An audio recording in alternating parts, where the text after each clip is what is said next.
some of America's tech giants saw their profits soar over the past 3 months as the pandemic digital boom continues. Apple, Alphabet and Microsoft raked in $57 billion of quarterly profits.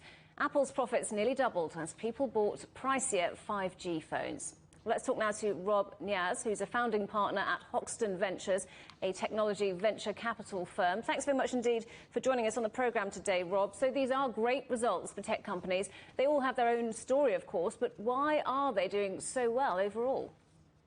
I think it's a combination that they're all hitting on all cylinders right now. They've executed their businesses really well in the pandemic, and overall, I think you're seeing a massive shift that's been accelerated to doing things online in the cloud and to upgrading hardware. I think consumer sentiment's been very high and people have been spending more, and all these things I think compound together and give great results for the technology winners.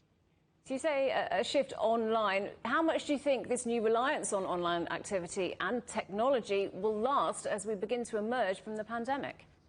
I think a lot of it's becoming a permanent change. If you look at things like e-commerce, the pandemic has forced a lot of people to order online that might not have ordered online before, and I think you're seeing this behavior stick. If you look at places like Italy, for example, where e-commerce penetration was historically quite low, you're seeing those numbers come up now and stay high. If you look at food delivery, those numbers have gone up and stayed up this year. So I think it's creating a different consumer behavior that's in favor of going tech and doing things online a lot more.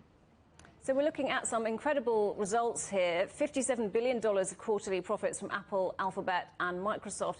Do you think these results make regulation in the US more likely? I think they're decoupled. I mean, obviously, having these high earnings certainly makes them even more evident to the regulators. But I think the regulators are operating on their own political cycle versus the quarterly earnings cycle. So, of course, the more money they're making, the more profit they're making, they're, of course, more of a target. But I don't think it necessarily has any effect on the political machinations that'll happen on their own.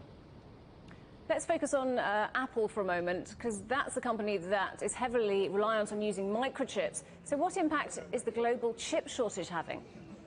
Yeah, so if you look at Apple, they've been very good historically about building out their supply chain well into the future. I think now they're reaching the point where they've exhausted some of their supply capacity, or they're hitting overall industry-wide supply capacity, where even if they can build their M1 chips, for example, which go in the MacBook, they still have other constraints for other things inside the phone or inside the PC. So Apple specifically warned that they may not be able to keep up with demand the rest of this year. They're launching some new phones, the iPhone 13.